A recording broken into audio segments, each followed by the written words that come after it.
পুরো চুক্তিটা দাঁড়িয়ে আছে তিনটা খুব শক্তিশালী স্তম্ভ বা পিলারের ওপর। চলুন এবার এনপিটির এই মূল ভিত্তিগুলো কি এবং কিভাবে কাজ করে সেটা একটু দেখে নেওয়া যাক। চুক্তিটার ব্যালেন্সটা দাঁড়িয়ে আছে এই তিনটা মূল নীতির ওপর। প্রথমত, অস্ত্রের বিস্তার রোধ করা, মানে নন প্রলিফারেশন। দ্বিতীয়ত, বিদ্যুৎ বা চিকিৎসার মতো শান্তিপূর্ণ কাজে পারমাণবিক শক্তির ব্যবহার নিশ্চিত করা। আর তৃতীয়ত, নিরস্ত্রীকরণ বা ডিসআর্মামেন্ট, মানে পারমাণবিক শক্তিধর দেশগুলোর অস্ত্রভাণ্ডার কমানো। এই তিনটা পিলার কিন্তু একে অপরের সাথে এমনভাবে জুড়ে আছে যে একটা ছাড়া আরেকটা অচল। প্রথম পিলারটা সবচেয়ে কড়া।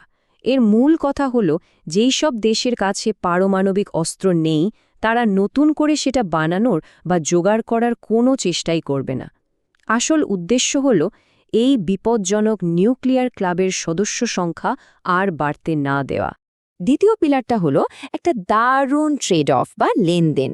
দেশগুলো পারমাণবিক অস্ত্র না বানানোর যে প্রমিস করছে তার বিনিময়ে তারা বিদ্যুৎ, চিকিৎসা বা গবেষণার মতো শান্তিপূর্ণ আর লাভজনক কাজে নিউক্লিয়ার টেকনোলজি ব্যবহারের অধিকার পাচ্ছে।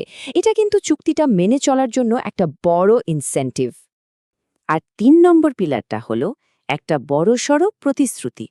যে এসব দেশের কাছে ইতিমধ্যেই পারমাণবিক অস্ত্র আছে তারা কথা দিয়েছে যে তারা তাদের অস্ত্রভাণ্ডার কমাবে এবং একদম শেষে সেগুলো পুরোপুরি নির্মূল করার জন্য আলোচনা চালিয়ে যাবে। এটাই ছিল বিশ্বকে নিরাপদ করার লং টার্ম ভিশন। কিন্তু প্রশ্ন হল, দেশগুলো যে চুক্তি মানছে সেটা নিশ্চিত করা হবে কিভাবে?